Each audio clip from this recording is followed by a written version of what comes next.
Mm. All right. All right. Here we are. Welcome, everybody. My name is Peter Feliciano, and you are listening or watching Conservatish. This is episode 134. I honestly, before we get to you, because we'll get to you, although your light is very specifically to the side like that, so it is very ominous. I like it. It's very like, and then your background is blurred. I feel like you're talking. I feel like you're one of the what is it? What's that anonymous group? Anonymous. Yeah, I feel like you're going to talk about blowing up a building or something. Right, You're on yeah. the I podcast wish it was today. intentional, but it just turned out that way today, I guess. Yeah, life is a veil of tears. Wherever you're listening, everybody, make sure you subscribe. Make sure you leave a review, comment, fight with people. Daddy needs the attention. And you can support this podcast on my music at patreon.com/conservatish. You can Venmo me if you want to, because I like money, at Peter-Feliciano. Find me on Instagram at Peter_Feliciano. And yeah, so there you go. Andy, where can people find your things? You have a new music video out. We want people to find you and follow you. Yeah. So you can find me on either YouTube at RINN-band. There's a couple other RINNs out there. One is like a fucking some guy who dresses up in like some kind of wolf costume and dances. That's not me. I think I know this guy. No, that's Luke and Wolf. Anyway, Mike Harlow. Anyway, continue. Okay, so, and you spell your last name is very interesting to me. But anyway, continue. So RINN is RINN. RINN, yeah. Okay. And same on Instagram, RINN_band. You can find us on Facebook as well. Same thing, RINN_band. Websites, rinn-noise.com. Nice. Yeah. Right. And what kind of band is it? It's kind of like I guess if like Nine Inch Nails, Meshuggah, and Aphex Twin had some kind of demented Delicious. transformer baby. That's Right, kind because I know you. I don't know if I've had a chance to listen to the whole thing. You let a clip out there, and I was like, damn. Like, I don't know Andy at all, but like this is not what I would expect. Because you and I are kind of part of this like wedding band clique and group, and yeah. we play a lot of I think I've sung September and All Night Long, like we do the wedding band thing, and the wedding band thing is fun in its own right, and you get to explore and play with really amazing musicians. Totally. But I wasn't expecting that. Do you think that's a good thing, or do you think that's a weird thing for people to not like? Because I only know you on a very surface level. Sure, To yeah. think like, what do you think about that experience of people thinking like, this guy's Nine Inch Nails meets Meshuggah meets like, yeah. What do you think about that? Yeah, well, I mean, I guess I find like the wedding band thing, it's like an interesting form of a day job, right? Like as musicians, we all have to do kind of like something, unless you're in that like top sliver of the music population where you can just either tour your own shit or you were, blessed to be kind of a freak of nature at a young age. So yeah, I guess you can teach, you can do weddings, or you can get some kind of day gig. So weddings for me has sort of become like a really nice way of getting better at the drums and meeting people like yourself. So Right. yeah, I mean, I'm cool with like doing the wedding thing, but my passion is much more hard, heavy shit, Composition. like soul, soundscaping and Right. combining that with like jazz elements. I went to school for jazz. I was like a straight ahead guy in college. Was playing like only music before 1960. Nice.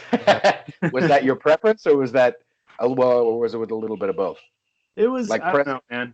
It was kind of like, I wouldn't say it was forced upon me because I chose to go to school for jazz, but that was the message. You were going to play that music or you were going to not be part of the cool crowd at school. Oh, really? The cool crowd. Which college? Yeah. Temple University. Okay, where is that? It's in Philadelphia. Okay. And it's very jazz centric, or does it do everything? I mean, they have like a conservatory there, so there's like a classical department, and I was in the jazz department, and I also was doubling in music ed. So I did all like my secondary instruments, and it was a 5-year program. It was a pretty intensive thing. So it's like a And double degree in jazz performance and music education. amazing. I know. Okay, so then maybe you know Robert Glasper. I don't know him personally, but of course I know Right. Robert Glasper. Yeah. Okay. Yeah. I don't. I know. Maybe the top. I always like selfishly just because I'm a douchebag. But I always practice this idea of like I like the top 15% of all music genre. I don't care what genre it is, bluegrass, hip hop, jazz, whatever. And I would say Robert Glasper really opened me up a lot to the jazz being something that wasn't Kenny G and it wasn't like boring or easy listening or things like that. Um, Yeah.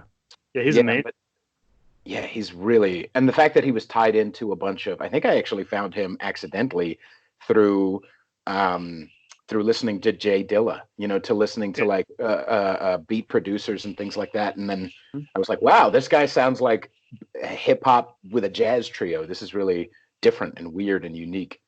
Um, it sounds like you enjoy the different, the weird, and the unique. When did you know you wanted to do music? Oh man, I knew pretty young. I knew probably like, I mean, I was always kind of, I wasn't really good at anything else. It was the only thing I really could do. Right, right. Aside from paint, I can do visual art and I can drum pretty well. Okay. So So, in your jazz classes, it was for jazz drumming. yeah, Okay. yeah, it was for jazz drumming. And yeah, I guess when I was young, it was kind of like a toss between was I going to go into industrial design or music. And I mean, What's industrial design? Like you uh, architecture. yeah, it's kind of combining visual art with ergonomics to some extent. So you might, I'm really generalizing here, but you might take like a coffee mug and make a design that like fits your hand really nicely, or like the handle on like a vacuum cleaner or some shit like that. Right. Were you interested in that type of stuff? I was in the mechanical side of it and like Okay, okay. combined a few things that I was pretty good at, but I mean, playing drums at 16 was way more the way to get girls. Yeah, yeah. Yeah, dude. I think the way to get girls really like shapes us and our when I was young, well, I guess I don't know if I can say that it shaped my musical tastes because I started getting off into some weird shit. Mr. Bungle and Frank Zappa Yeah, and man. Primus. I mean, there are a lot of like metal girls, but the metal guys are also like. Have you ever been to like one of the weirdest things? Like I love mosh pits. I love it. I love jumping in and just beating each other up, and then as soon as someone falls, you pick them right back up and then try to knock them over again. It's a blast. It's a wonderful physical melee insanity, and I love it. But metal dudes don't shower. Metal dudes. There's been so many times I've gone to a show ready to just beat somebody up, and then there's this, medium, like my size to a larger boy, and it's just smelling to high heaven. It kind of smells like I smell like right now. Like I haven't showered. I've done the no Corona shower for like 3 days. It's almost like I'm experimenting. Patrice O'Neal, my favorite comedian, used to say it was like experimenting to see what would scientifically what smell would come out of. Um, but Dude, metal Patrice was dudes amazing, just man. Or was you amazing, know, I'd say. huh? Patrice was amazing, man. What an Hmm. incredible comedian. He was absolutely my favorite. And when I've been mentally practicing, like I do, especially with a lot of time on my hands like right now, been mentally practicing my stand up.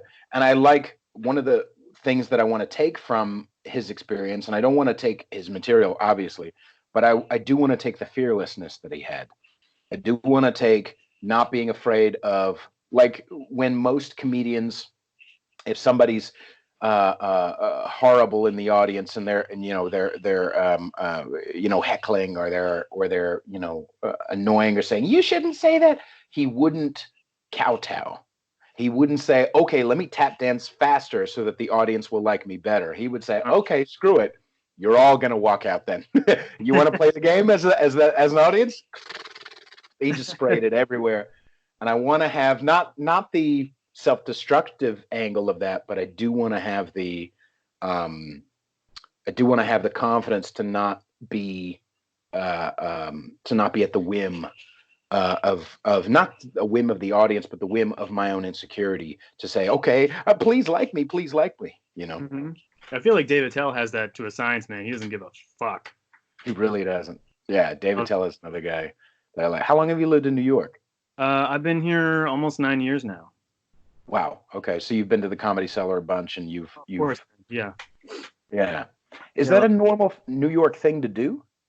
I don't know, man. I mean, I kind of slipped into like a scene of dudes that love comedy and love stand-up.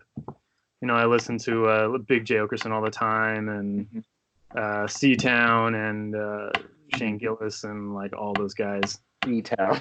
You know what I'm talking about. Yes, I do. Yeah, I think for me it was like I got into Opie and Anthony, and back in like 2011, and I actually started listening to them after Patrice died. I didn't know Patrice until after he died. And then over the course of the years, I got really deep into Patrice, and then really deep into Colin Quinn. And honestly, Comedy Cellar and that whole scene, that New York comedy scene, was one of the main reasons I thought, I'm going to go to fucking New York. I'm not going to stay in San Francisco, because I don't know if you remember, but I moved from San Francisco to New York back in October. Yeah. And it wasn't just that I'm not an LA type of musician and comedian. It was more, I kind of wanted to be around the winners, in my mind, around the people who had that same vibe, around people who weren't afraid, around people who were fucking funny, and back of the bus kids, essentially, like the kids would make fun of. That's totally the New York, at least what I've seen. I'm no comedian by any stretch, but right. I love it. I love stand up, and New York seems to definitely be the place if you want some cutting edge, like crowd going, ooh, you gotta come. I love that shit. I mean, that's the whole my whole podcast is about that. Do you ever put humor into your comedy, or comedy into your music? Not, honestly, I don't. I've really separated the two out. And I'm not totally sure why. I guess like music for me is a real cathartic experience. If I use it more as like a therapeutic kind of thing, and comedy I do as well, but like in different ways, The writing or the listening, or both? Which one's more, you said, is cathartic? Probably the writing. The writing is like a real cathartic thing for me. I have my little home studio that I'm in right now, and it's like I can just hunker down into my little cave and my thing, and be like emotional in a way that I don't feel comfortable being in public, or with friends. Yeah. Or with loved ones or whatever. Yeah, exactly. Yeah. And it doesn't. What's interesting to me, and you're a composer, right? You write your own material, and you have that. What's interesting to me, well, I guess I'll ask you first. What's your process between the the music or the lyrics, or are lyrics important to you at all? Like, which comes first? Mm-hmm. Well, everything I've been writing as of late has been all instrumental. So it's mostly like through composed. Some of it's improvised. So it's very like, I mean, it is jazz influenced on a certain level because there's some improvisation in some of it. But certainly, like, as far as the process of writing, sometimes I'll start with a drone or just like an environment that feels right, and then I'll expand out from there. What do you mean, a drone?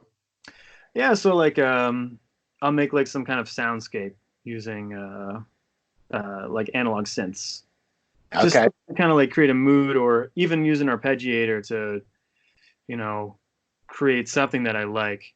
I guess I start tunes a whole bunch of different ways. Sometimes it feels good to just get on the piano and actually have the like feeling of the resonating instrument working with you.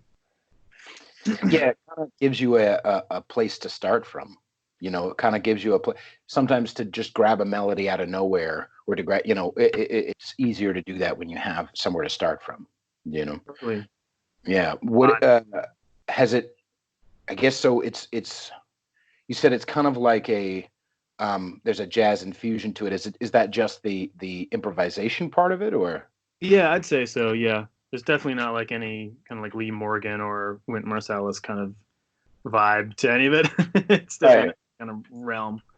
Right. There's a lot of like jazz kids though, and you seem like not, and I don't mean to pigeonhole it, but like where people at least when you have that kind of structure and you come up through that structure, you have a knowledge of a sixth note, and you have a knowledge of an E7. You know what I mean? Like you can fuck with that stuff because you have that structure to know I want to go here, I want to go there, and that produces, even though there's a lot of darker, kids coming up through there, or more like electronic, or more, metal or whatever, that creates a whole new set of tools, because you have that, instead of just, I'm going to be in a garage, and no offense to, Nirvana or whatever, they were influential in me too, but like where it's just power chord, or, just having the framework of punk or just rock, you have a lot more to play with. Yeah, totally. I mean, I guess it's like an establishment in a way on an academic level now, right? Because like back in the 80s, you had all these guys coming up that went through music conservatory for classical, like Van Halen. Those dudes were all classically trained. Right. Kiss, those guys were all conservatory trained guys. Really? Wow. And I think they all went to school for music, studied. And now jazz has become like its own thing, its own like language. You have to take jazz theory classes and like jazz technique classes and all that kind of shit. And some conservatories take it to like a whole other level, man. Like I studied in Amsterdam for a semester as a broad thing from Temple, the Amsterdam Conservatory. I went there, and they had like a dedicated technique guy for the jazz drummers. Wow. Okay. So you could go and just study with this guy. He passed away now, God rest his soul. Amazing, amazing dude. But yeah, it's just become its own like camp in a way. It's like classical and jazz. Yeah, this is probably no new news to you, but right. It's some stab. Sure. How often would you come across in your studies? Would you come across people who are so wrapped up in because it's kind of a trope, but it does seem to be true sometimes, where somebody who teaches is somebody who can't do it or couldn't make it, or you know what I mean, like whatever that saying is. And sometimes that, I would be afraid of teaching. I mean, my dad, as an example, was an amazing horn arranger, and has done stuff for John Lee Hooker Jr.'s last couple of albums, and has worked with Paul Simon. Like he's amazing. Yeah, he's right now he's in a band. His main project is called Latin Rhythm Boys. He's Puerto Rican, and he plays trombone and arranges the horns, and also has written some songs. He's an amazing guy, and he teaches without being tied to, like, he teaches because he loves it and because it supports him. But I think sometimes, not always, and I haven't had very much experience, so I'm talking out of my ass. But like sometimes some people can get so wrapped up in the teaching that they only have that strong structure. Like, no, you have to do minor now, and you have to do this, and you have, like, there gets to this wrapped around the dogma of whatever they're teaching, or whatever they've read in a book, Yeah. How often would you come across that in your studies? Oh man, I guess it's kind of mixed. I've seen more of it. I'd say I've seen more of it here in New York than I have when I was living in Philly. People in Philly are a little more open to, I guess people aren't so pigeonholed in Philly. Like, you can be in a rock band and you can also have a jazz thing. You can also be in a funk band. In New York, it's like, it's so, you have to be in like a niche, Right. So like the dudes that play, some of the guys, and this is generalizing, but some of the guys in the straight ahead scene in New York, like, that's the only thing. Like, Dexter Gordon is the only good musician on planet Earth, and you must play like Dexter Gordon. Okay, he's a drummer, I'm assuming. Sax player. Oh, okay, all right. Yeah, I've never even heard of him. And so, yeah, like, I don't know. I guess it's probably like case by case, but it certainly seems to be a little bit more noticeable in New York, guys that have like their thing, and they only do that one specific thing. And funny enough, I've met some guys who are really successful, like play at Lincoln Center all the time, established in the jazz world, but they're like unhappy doing it and they just want to be in a reggae band. Right, right. Or some shit But like I that. think sometimes that happens because of, socially, maybe, like, you just are around enough people and you automatic. I know when I was a teenager, I think it's easier. I think I still, we all as humans kind of carry these ideas. I think my brother one time, my older brother told me, I think I was like maybe 13 or 14, and we were listening to Police or something, and he said, "Oh yeah, what did he say? He said Stuart Copeland wrote a lot, like all those songs." And Yeah. I just remember thinking, "Oh, Stuart Copeland wrote those songs."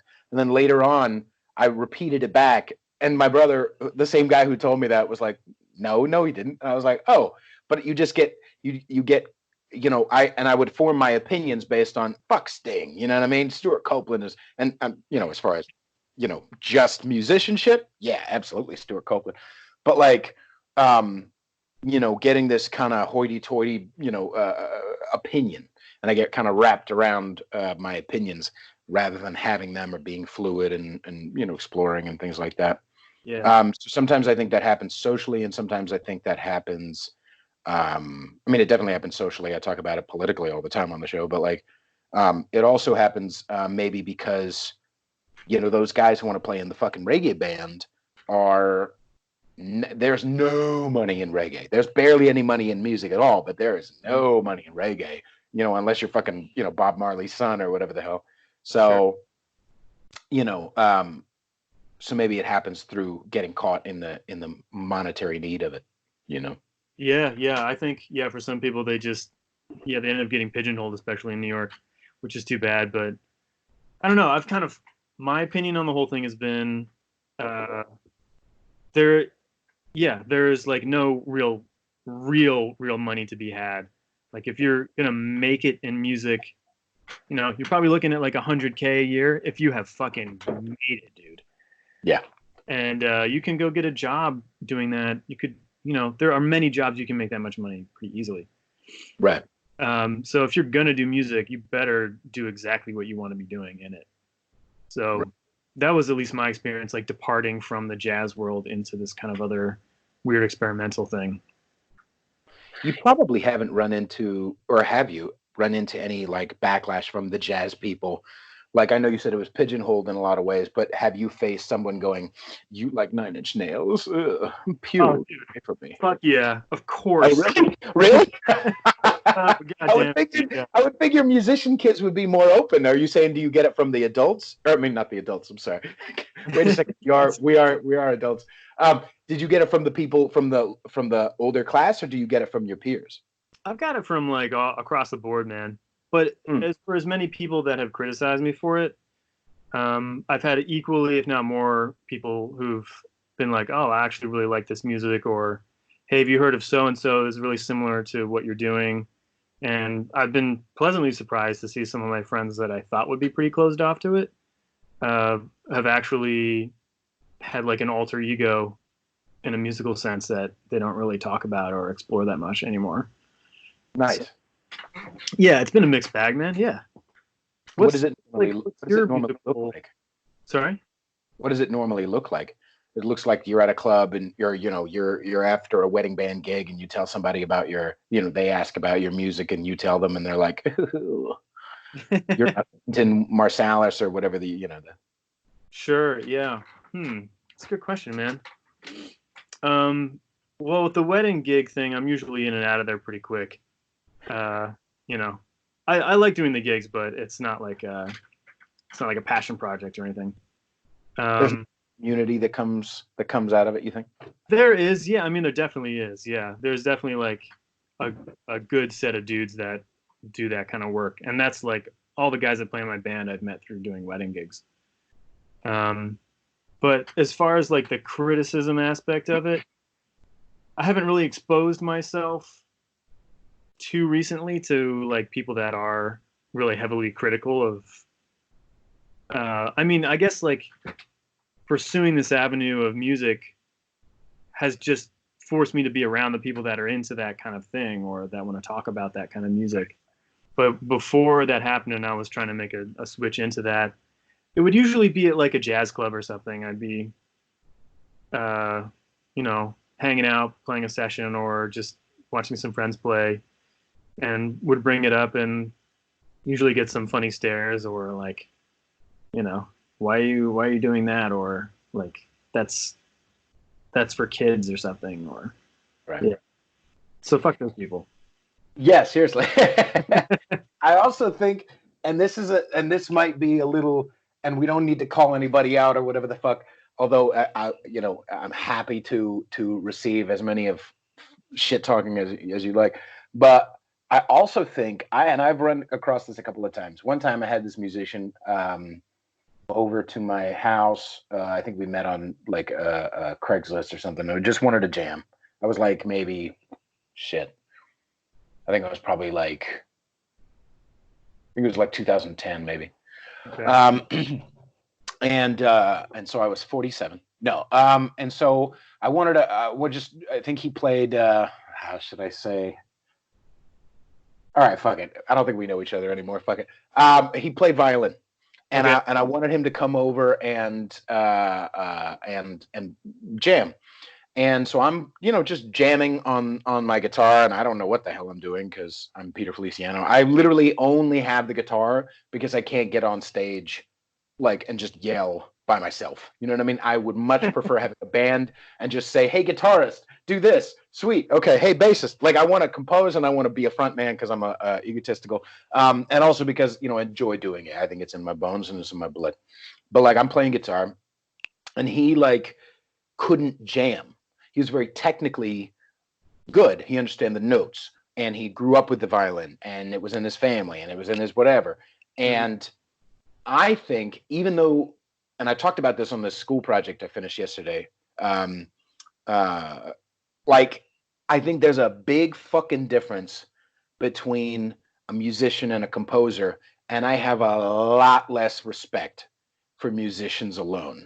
And there's a lot of musicians who only get wrapped up in that world of like, oh, isn't Yngwie fucking Malmsteen so good? Or Steve Vai or whatever the hell. Not that they're going to get back to them fucking anyway. But like, there's a lot of like amazing musicians, and that takes incredible dedication and talent and a mind for it. And I love musicians. But I have so much more love and respect and joy and whatever for the composer or the composer musician, you Mm-hmm. know? And so when somebody, I feel like I just don't, I almost don't want them to fucking be in the room. Like I almost, is that fucked up? Like I almost don't like, wait, okay, have you written anything ever? Even if it was shit, have you written anything? All right, get the fuck out of the room during our conversation about, the more electronic stuff I'm doing, or the experimentation, or the this or the that. Like I don't want your fucking opinion if like, you know what I'm saying? Like I have less respect for that. Yeah, well, it feels like there's a couple different camps of musicians. Like you have dudes that are super creative. Maybe they don't have the best chops, or maybe they do. Who knows? But there's like the creative element, and then there's like the craftsmanship element of it, of like being like a cabinet maker almost, Yeah. and running drills after drill after drill, and just getting everything like so piss perfect. And yeah, man, they're just like they're almost like two separate kinds of people. Right. They're almost hard to compare as musicians in a way. Right. Yeah, when I watch like clips of, Britney Spears live, like she's not singing, sure, but her band, her drummer is happy to do it. You know what I mean? Like, obviously, I'm not sure who the fuck it was or whatever, but I remember thinking like that guy is technically great and he's having fun because I think the best drummers are like Animal. They're just like, yay, I get to drum. I don't care if it's for Britney Spears or for whoever. Like a lot of those Yeah. musician-only drummers. Um, and that's an interesting vibe to me, but I'm only like interested if it doesn't get in the way of the composition. And I do think it's important for musicians or singer-songwriters or for composers to understand that there is a difference between those and to accentuate and to talk about those things. When I hear, Frank Zappa, you ever hear Zappa's song "Yo Cats"? Of course, yeah. Where he just fucking murders those motherfuckers, and talks about studio musicians and is just play a little flat, make the session go overtime. That's where it's at. Hey, cat, like I just love that. I love Seriously. that sardonic, sarcastic, biting shit. Um, and where do lyrics come in for you? Obviously, it's a different time, it's a different whatever. But is Yeah. that part of catharsis, or is that like an afterthought? Well, I actually don't really write lyrics, or haven't tried to. I do put a lot of thought into like the titles of the songs and the overall like Vibe. meaning of the album for sure. But I Yeah. haven't really fucked with writing lyrics at all. I guess I'm maybe afraid to do it because I think I'll probably really suck at it. Well, um, you're a creative person, so I think the more creativity, a little less corniness. You know what I mean? But anyway, continue. yeah, Sometimes. I've tried a little bit here and there, and then I just listen to somebody like Kurt Cobain and his lyrics, and it's just like, fuck, man, like what am I? All right, let me take a step back here and think about if I actually want to try writing lyrics. Right. Does RINN have vocals in it? No, it's all instrumental. Okay. Yeah, Okay. it's all instrumental. Uh, Um, and yeah. and that feels more. I think that's kind of nice because it leaves the interpretation up to the person. You know. Yeah, it does for sure. Yeah, and I kind of like that element of it. Um, the whole the EP that I released in November. I mean, all the song titles and the album artwork that I did for it. It's all pretty like centered around the idea of like what would the world sound like if everything pretty much fell apart. Yeah. So those are what the titles are about, and I think that's pretty obvious. But it's also like deeper than that too. Like some of it was about different experiences in my life, or feeling hopeless, or feeling upset or angry about certain things that have happened to me or could happen, or that kind of thing. So yeah, I guess there's a lot of layers to it emotionally for me, but I Hmm. haven't really sat down and haven't like sat down and wrote lyrics before in a serious way. Right. Yeah. I think there's more. There's different. Just like we were talking about how there's different ways people or different types of people who compose music or make music. Hmm. Obviously, there's thousands and millions of billions of different ways to consume music as well or be interested in music as well. Yeah. And there are people who take in music. I had a friend once say, he was all lyrics. Like he didn't care. It was all top 40 for him, because, oh, I'm interested in this song about going to the club because I go to the club. You know what I mean? Or I Mhm. put my hands up in the air sometimes. Well, I put my hands up in the air sometimes too. You know what I mean? And so, oh, dynamite. Um, uh, but like I was listening to, in this dumb school project because I'm going to school for audio production, Where, mostly because, huh? what school are you going to? Wholesale? Oh, cool. Cool. I had a friend who went to Full Sail in Florida years Yeah, and years ago. yeah. I'm Yeah. doing it online, and I was thinking I wasn't sure if I was going to go music production or audio production, but audio can do music is under the umbrella, and it's a lot more like versatile in the audio production angle. But anyway, Cool. um, but like one of the things that we went over yesterday for my project was I thought of Spring Rounds from Stravinsky's Rite of Spring, Hmm. and how even though when Stravinsky wrote it and there was a ballet attached to it and he has an idea for whatever the narrative is, there's no fucking narrative now. You know what I mean? The animators and the writers of Fantasia took Rite of Spring and made their own interpretation of it and put their own narrative on it and still kept the same emotion and put it in a different context for Hmm. people to feel. And I think that I love that, and I love having the freedom for people who consume music through their own imagination to just have music like yours or music like Stravinsky's Rite of Spring or music like tons of Nine Inch Nails just released a couple Ghost albums that I haven't even fucking listened to, but like where Hmm. there's no lyrics, there's no narrative, they leave it completely up to you, and so your mind fills in the gaps. You know that this is a happy song, or this is a weird song, or this is an uncomfortable song, or this is an angry song, and Hmm. you attach your own shit to it, and that I think both on the side of the composer, it requires a trust and a smarts as well, without too much ego attached to it. Because this is a song about heartbreak. Every single lyric, because that's hard for me. I like when I do write lyrics. I like having every single beat put out. Because fuck you, I don't trust you and your interpretation. And I kind of want to hit people over the head with my, comedy or my whatever. Yeah. But like, I don't care really about lyrics. I would love the stuff that I usually come up with a song, and then I come up with the melody, and then I'm married to that, and I can't fit the lyric into the melody, and so I just give up on the lyrics, and then a couple days later another melody comes in, and that's my normal MO, So, and I'd say probably some of my favorite artists. God, I've been talking for a long time. I'm sorry. I'd say some of my favorite artists. Let's wrap up with it. Some of my favorite artists are people who don't like, even Bowie. Like, Bowie writes, he has something to say. Man, he just like I feel like in most Bowie tunes, especially like his album right before he died, like it's so open to interpretation. Yeah, it can go any direction. Right. Same thing with Nine Inch Nails. He usually is talking about some veiled, like, oh, we're fucking, or there's a power dynamic, or I'm angry about the world thing.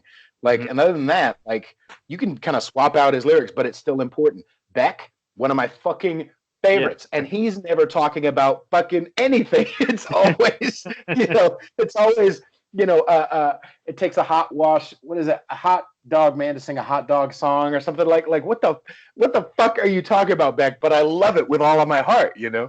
So. Yeah, it's funny. Another person that comes to mind who you might have met in New York already. Do you know Emily Cornett? Emily Danger is her stage name. No. We've been co-producing, or we started co-producing an album this month, actually. And her shit is amazing like that, too, man. She's really, like, ethereal. And, yeah, you can kind of swap out any life situation with what's going on lyrically in her shit. Yeah. Right. And that's definitely what I've tried to do musically, like, from an instrumental standpoint. I mean, I guess it's much easier without lyrics to utilize that, but and same with the music video that I made. It's like, I feel like it's pretty open to interpretation. It's just basically like a collage of different images over the course of 4 minutes. Right. So, and did you feel when you were writing it or when you were coming up with it that you wanted your audience to only get a certain interpretation, or do you feel like you were open to them getting whatever they wanted from it? Yeah, open to getting whatever they could feel from it. Yeah. Right. Is it part of you? Is a part of your openness and your fluidity there, being more interested in the in the skill that it takes to write it and play it? I think I was mostly concerned with the emotional aspect of it. Like, is this tapping into something for me? Because I know if it's tapping into something for me, I feel like in general, good artists, if they are tapping into something emotional, it's going to translate. And if you have something to say, if you really have something to say, people are going to listen. Yeah. Is that why my podcast has no success? Is that? It's growing. It's fucking growing, I guess. But it's just like it's taking so many. Into the void. It's a hard gig, man. That's what I'm fucking saying. And I'm like, I was thinking about it last night because, and I think my interpretation changes all the time. It started off real strong, but then I think people started to realize, oh, he's that guy. Like, I mean, I had lots of friends and family and fans or whatever who were like, oh, he's coming out with a podcast. Let me listen. And then they listened. They were like, oh, wow, he's like over the fucking, oh, wow. Oh, he said that word. Oh, my God. He said that joke. Oh, my God. He had that person on. And so even though they loved me, a lot of them, they kind of like, I have a lot of fans who are like, I'll listen to the album a lot. I love the album. And maybe I'll like follow him on social media, but I'm not going to listen to that episode. I'm not going to listen to that. I'm not going to, because it's too much for some people. Yeah. But I was thinking about it, and I've certainly also gotten people who, because the name of the show is Conservatish. And so I've had a lot of conservative people on because I God forbid me have fucking humans on. But like, with some people, then I'll get, a conservative fan, and I'm too liberal for the conservative people, and I'm too liberal for or conservative for the liberal people, and I'm just like, but I was thinking about it last night. It's just like that Patrice thing came up where I was like, I don't fucking care. Like, I don't want to calm down. I don't want to not say words. Like, I don't want to change. You know what I mean? Like, I can Yeah. maybe make myself more palatable in some ways, but I kind of don't want to, I don't know. Yeah, Do I you, mean, yeah. do I you hear feel pressure from the outside or from the inside to make yourself more like, do you ever go like, well, Nine Inch Nails Ghosts, album, like, honestly, I'll tell you, I would, if Nine Inch Nails recently came out with a regular, like, more mainstream album, I probably would have already listened. But I've known about these Ghosts albums for what, it's like been a week, right? And I'm like, oh yeah, definitely got to get to that.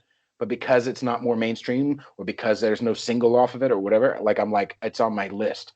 Do you ever feel personal, either internal or external pressure to feel like, man, I should really write lyrics more, or man, I should really make my, even though maybe there's a way I can be more lyric oriented, or like, do you ever feel that pressure internally or externally? Yeah, I get it externally sometimes, like, who's your singer, or, what's the song about? And yeah, I don't know. I guess maybe I just don't give a fuck. So it's just I don't really care. Good.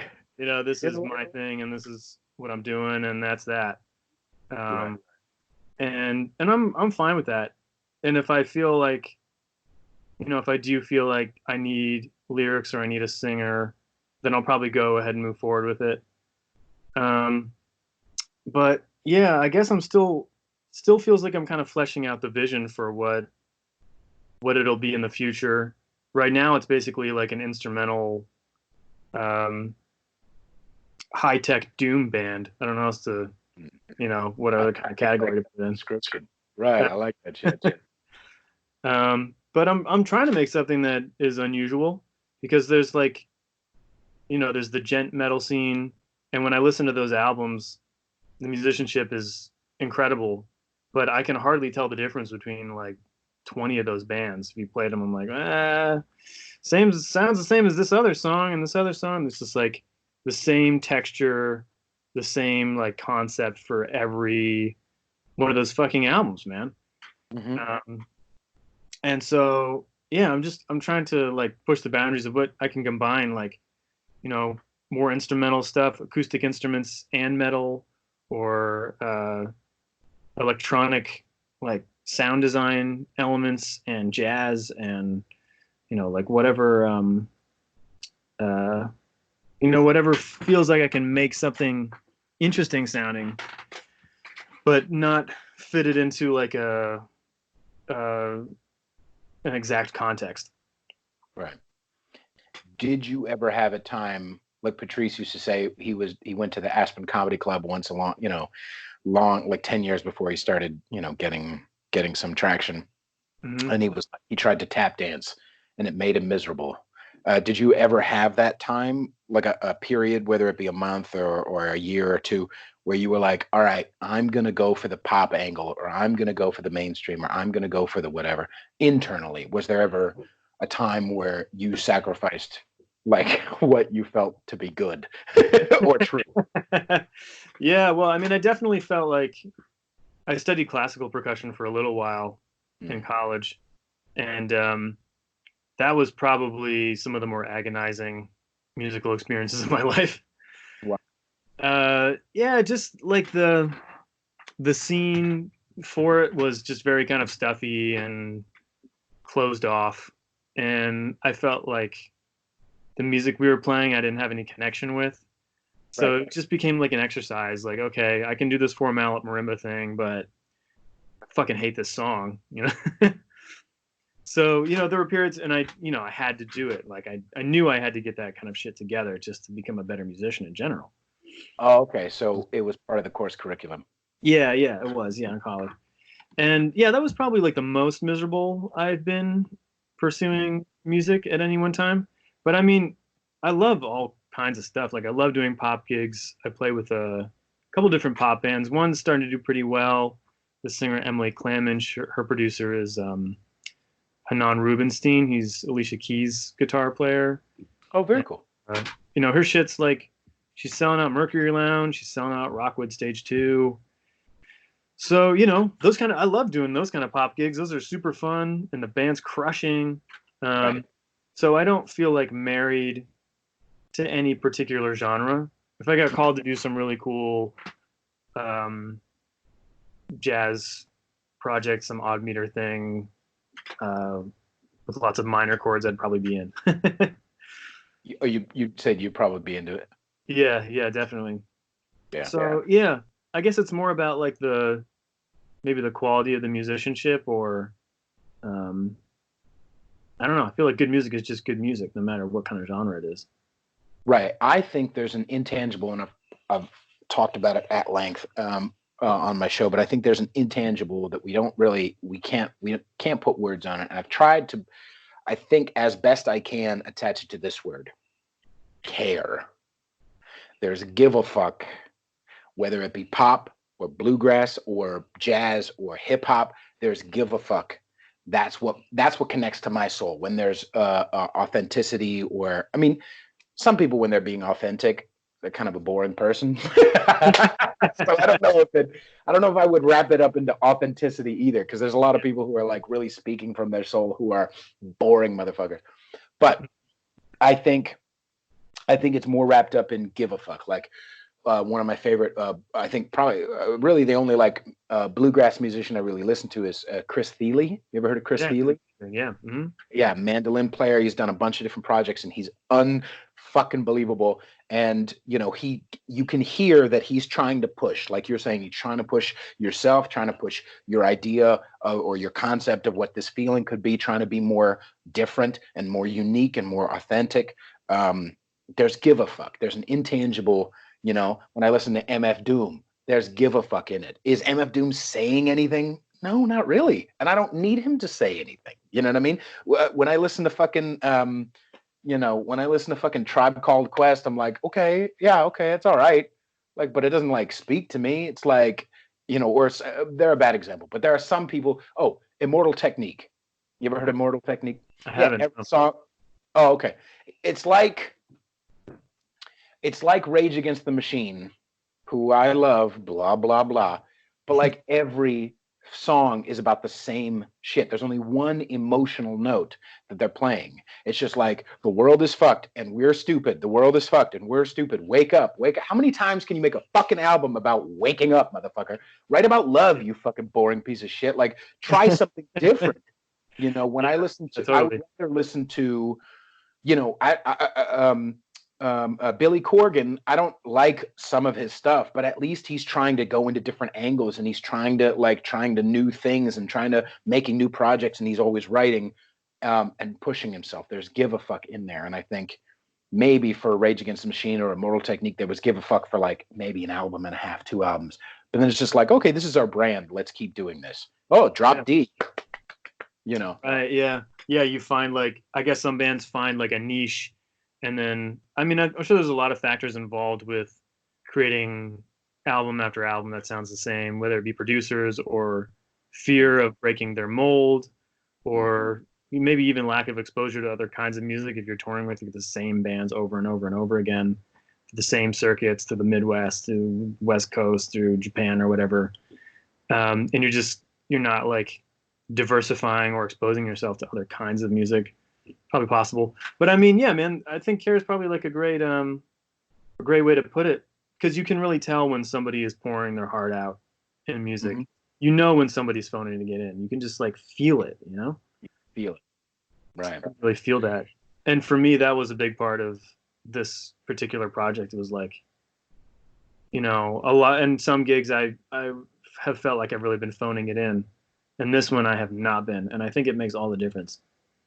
Yeah, it's almost like you listen back to it and you're like, okay, I was there. I hit all the technical notes. I did what I needed to do. But there's been so many times, you know, where I would be doing, you know, a wedding gig type of thing, or in the Bay, I played a lot of wine bars, you know, 3 hours of 80s songs and 90s songs. And I did them. When I created how I would play it or how I would sing it, It was very authentic and it was me. But after 2, 3 hours, especially with motherfuckers not paying attention and them checking out, I'm checking out. You know what I mean? I know I'll play. I know how to set up a set where, okay, I'm going to open with Little Mermaid so that the girls will go ooh, and that so that people will go, wow, that's weird. I've never heard that before from a bald guy with a guitar. And then hopefully that wraps them up. But then when I go, I know how to do this, and I know how to end with something crescendo or whatever.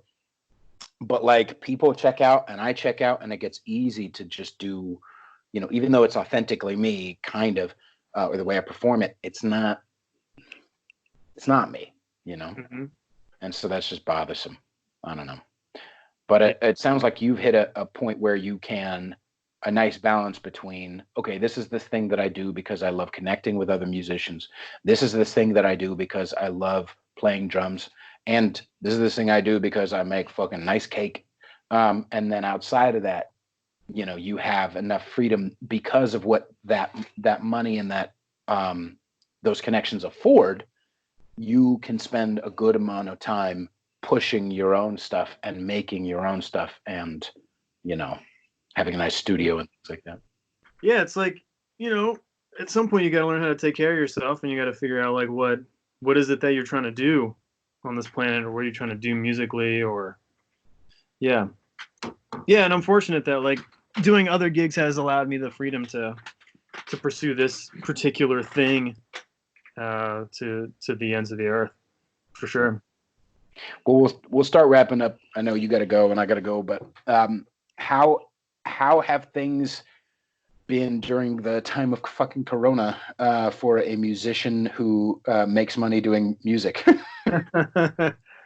Well, I'll give you the real answer. I'm fucking happy as could be just writing at home. I'm fine with that, man. I miss the shit out of my friends, though. I really miss my friends a lot. But dude, I'm working on a new album here. I've been collaborating with a few different singers, doing production work. So that's been cool. So that's been great. I mean, we're all going broke right now, so that sucks. Right. But yeah, I mean, me and my wife are holed up here, and I can't say it's been the worst part of my life, but I'm sad for all of the families that are losing loved ones. It's it's a scary time in the world for sure. Right. Yeah, how are you doing, man? Luckily I was able to jump on doing college stuff because I signed my sublease for this new place, and then the day afterwards got told I don't have a job anymore. So I'm like, so I'm able to. I'm gonna be all right, room and board wise. I'm gonna be okay. But it has been a struggle because of learning the ropes of college stuff, and also, honestly, just interpersonally, just spiritually, mentally, emotionally, because I came out here for music and comedy to really give my career a shot. And then I move out here and I spend 5.5 months living on Long Island, an hour and a half motherfucking one way from where I'm working and from where the open mics are and from where the connections are. Oh, did we cut out a little bit? Oh, okay. Like I live far away. And so I can't really play with open mic people. I can't really do, I mean, I, did a couple of showcases with the wedding band so far. But like now I finally move into Manhattan. I'm ready to go. I'm ready to jump in and start fucking beating motherfuckers up with bats. I'm fucking ready. I've been working on my fucking career for a long, not a long time, but like 7, 8 years. I'm ready to jump in. I can fucking kill it. I was a medium-sized fish in a fucking minuscule pond in San Francisco. Put me in the fucking game. I want to get knocked around. I want to mosh. And yet I get out here and then fucking Corona. And now I'm like inside. So just internally, it's been fucking difficult to not be like, all right, God, fuck you. You know what I mean? Like, all right, universe, you fucking cocksucker. Like, you know what I mean? To not be frustrated and, but it only lasted like a week. And I still was doing things to like better myself. I was still like getting set up for school and stuff. But like, yeah, I think that's been the hardest part. Which also, by the way, denotes a lack of perspective. Because as you said, people are dying. And I'm like, I don't get to go to open mics, so. Right. I mean, it's easy to feel that way too. It's like, you're not at Presbyterian Hospital watching these people, die or not. You know, you're not at Mount Sinai. You just basically we're just fucking hearing about it. We're just in our little cells, and that's it. So, yeah. Yeah, I think it's gonna be all right, and I think that there has been, it's talked about to death, or maybe it isn't because some people watch the news, but like, I think there has been amazing things and a lot of amazing love, and human stories coming out of this, and I think if we focus on that and we focus on our little cul-de-sac, our instead of getting mad, why are people going to the beach? Just making sure I'm not going to the beach, or make sure I'm like taking care of my cul-de-sac of people and love Yeah, and that's all being you can safe, do. and help. Yeah. Yeah, and I think we're gonna be all right. Yeah. Um, Stay the so home. yeah, stay the fuck home. Exactly. So again, where can people find you? Yeah, so you can find me on Instagram. My drummer account is Andy RINN Martinek. The band account is RINN Band. You can find me on YouTube as well, RINN-band. You can find us on Facebook. I think it's just RINN. I believe it's just RINN. Yeah. All right, and then Yep. Yeah, and you can find all the artwork up on my website on rin-noise.com. mm, So if you want to check out any visual art kind of stuff, I'm doing that there as well. And that's it, man. The new music video is called Trauma. So if you look up in YouTube, I think it's RINN Trauma. It should come up right away. and then the album's available now, or is it coming soon? Yep, it's available now. Formed Trauma is the name of the EP. And it's fucking buried in Spotify, man. So you have to look up RINN Formed Trauma for it to come up. Okay. Yeah. All right. It is. Or they can just message you. They can just slide into your DMs and be like, "Hey, motherfucker, send me the link." That's right. But or everybody reach out to me and I'll send you the link. Awesome. Make sure wherever you're listening, everybody, make sure you're subscribing. Make sure you leave a review, rate it, put the like button, subscribe. I'm serious, fucking right now, or I'll find you. I swear to God, and I will murder you in front of your children. Fucking subscribe. And I'm just Like kidding. your attitude. I know, right? I'm a promoter.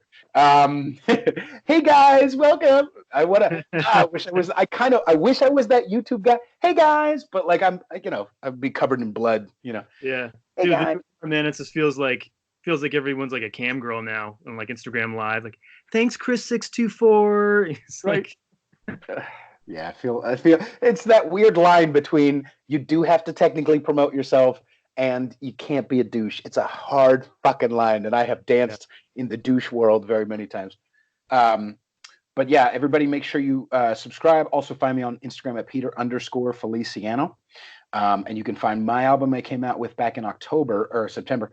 It's just my name, Peter Feliciano, Feliciano. You'll see my bald face with blood dripping out of my mouth because I was chewing on my tongue. Go ahead and listen to that on iTunes, Spotify, wherever. And yeah, thank you so much, Andy, for coming on the show. And I appreciate your time, sir. yeah. Yeah, brother. All right. Well, I'll see you soon. Bye, everybody. Later. Thanks again. All right. Bye-bye.